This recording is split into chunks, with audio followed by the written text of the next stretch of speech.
you got assigned where first? Engine 90 first.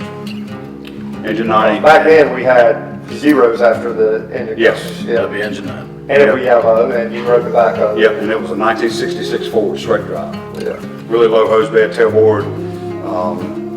The top of the hose when it was loaded was coming up top of your chest, so it was a very, very old truck straight. You have a first fire at night? First fire was at 9 on Rowan Street off Cheap Road. We answered with engine 80. Of course, back then you only got 2 engines, a ladder, and a rescue, and a battalion chief. So at best, if everything was staffed for 3, you got 12 guys. And sometimes they staff ladder trucks for 2 people, and so you have 11 people. And we stopped at the hydrant. We didn't have 5-inch back then, so I pulled a 2.5 or 3-inch, grabbed the hydrant, run up, and Billy Lloyd, who was in our academy, was on engine 80. The house is pretty much fully involved. It's coming out every door and window that I look. Get air pack on, stretch the line, go in, we start hitting it, and all of a sudden the line goes limp. We have no water at all. So we had to come back out, and then we went back in and we put it out. Nobody died. Nobody died. Everybody went home. I did get the battalion chief's truck soaking ass wet. Brent Herron was battalion chief, and he decided at the time I went to the window to ventilate hydraulically because we had these fog nozzles in, and that's what they wanted to do, go to the window, fog it, and pull it back in. And so right as he's walking by the window, I decided to do that. He went on to be a Secret Service agent on Durham Fire Department, but by the way. But I soaked his ass. You went from 9 to where to where? 70. That was 70. Whitfield and all of those guys? Got Frank Whitfield, Captain Oakley, Oh, I mean, and Glenn Mincy for a little while, then Charles Thaxton, and Jody Morton for a short time, and then left. Engine 70, went into 50, and then left there and went to Station 1. You remember what year that was? 1989. You were a ladder and On a was it snorkel truck. snorkel, and it was Fowler, or who was the? Fowler was a lieutenant, and Luther McDonald was a driver. When did you get promoted to driver? 1990, and stayed on the same truck. You stayed on snorkel. Yeah. Yeah. Well, in 1990, we put the Grumman in service.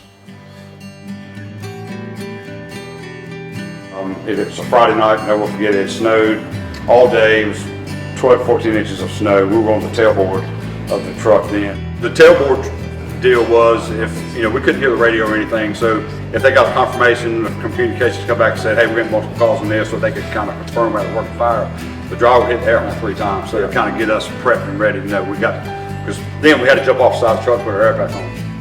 Frank Whitfield's driving, it's deep snow, we can only go 15, 20 miles an hour down the road, and he hits the air horn 3 times, pop, pop, pop.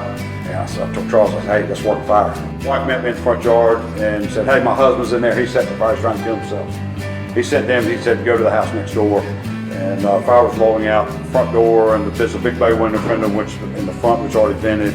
Ended up pulling the line. Charles was behind me, backed me up the front door, go and put the fire out, find the guy, drag him out. So anyway, he lived, but the other guy on Maplewood on engine 50, and that was on Thanksgiving night. He was not conscious, not breathing when we got in cardiac arrest, I guess, and so when I got to the victim, Glenn Mincy was riding with the back of the rescue truck, and as he came in and met me and helped me get him out, and we started doing CPR on him, got Barkley back on him, and that was a Thursday night, and he left on Monday, he died on Monday. What sticks out in that first stint that y'all had together at Station 2? Working ladder 2 was a lot different than working Station 1, but now we're getting the chance to go to a lot more fires because now they're sending two ladders to structure fires. So we're still going to a lot of work. And I think probably the most memorable calls spans into 2 calls. We had a fire on House Avenue, and an apartment. The apartment's down the bottom down there. And we kind of had it set up where selfishly the driver was the guy that cut the vent holes, because the third man, which was he, gets to do everything. He's got the apartment saw, and I get up there and say, all right, brother, give me the saw. He's like, sorry, I got the saw, give it to me. And he starts cutting. I say, hey, brother, give me the saw. He's making his cuts. And so he ended up cutting holes. So I raised my head. I was pissed off. A couple of days went by, and we had a huge ice storm come in. And we get a fire over off of Joyland. When we're first new ladder, we get there, and George takes it upon himself, takes it upon himself to make me do everything. This is my payback from raising so much hell, because I didn't get to do nothing on House Avenue.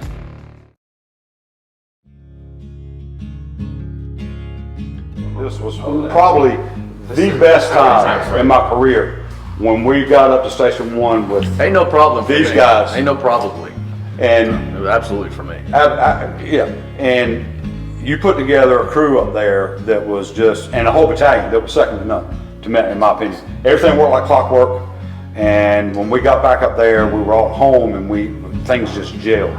And a lot of that was due to you and the officers that you chose to put up there and then to keep on your battalion. And so I thought that story, that was pretty pivotal in my career as far as how that changed things for me and made things better. Not that I was unhappy on ladder 2, Yeah. but it just took it to another level.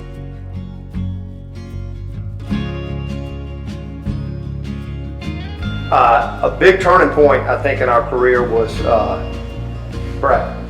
Yeah. Yeah. I worked with Brad's dad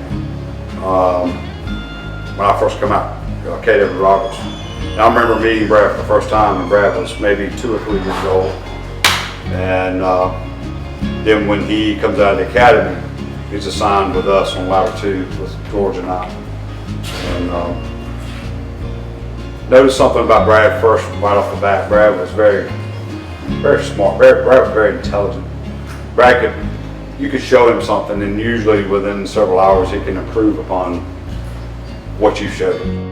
Brad was a huge asset to the truck, and that was one of the reasons why, George asked him to come with us to Station 1. We spent a lot of time together going through the grieving process, planning process, all of the things that were associated. None even closely relevant to what his family had gone through and other people that were close to him. But I think the camaraderie side of it, I distinctly remember going to the graveside one early morning. That was a rough rest of the day. But, I think all of those things, probably for me, was probably the most indelible piece of my career, of good or bad, and I would say that was bad, but I mean for life lessons and memories of the fire department, that's probably one of the most standout times in my career. I agree.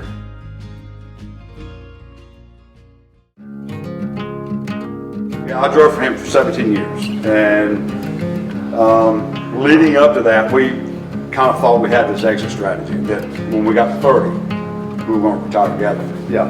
But the thing a lot of people didn't know is George was a firefighter in Riviera Beach for 6 years. I know that. There's a night that we had actually 3 fires all at one time, and the last one was over at Guthrie in Maine. And I set the ladder back. You come up on top of the truck, we're sitting on the cab of the truck, you and I, it's a huge full moon. And we had a pretty busy day, and he's like, hey brother, how many more nights we're going to do this? How many more nights is this going to happen? And I knew then the writing was on the wall.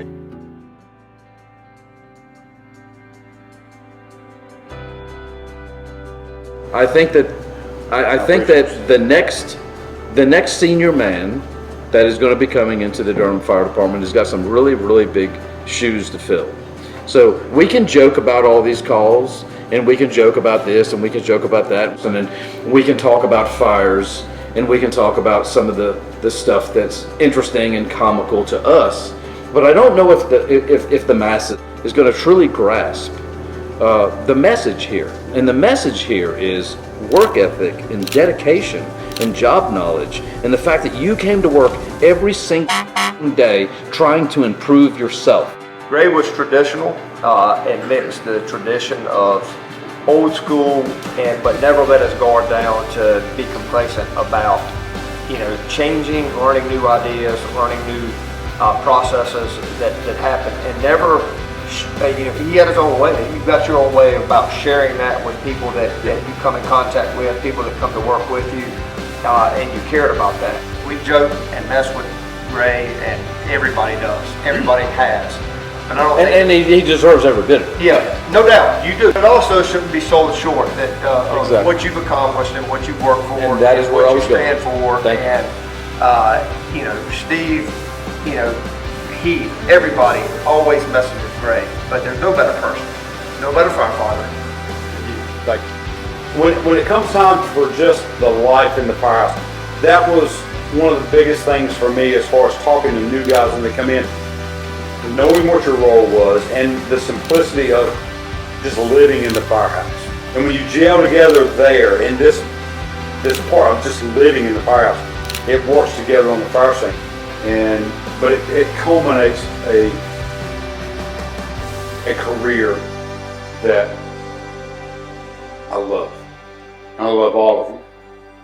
And you all have meant something very dear to my heart, and I'll never forget. And I thank you for being part of my life. And I'll end it with that. Cheers!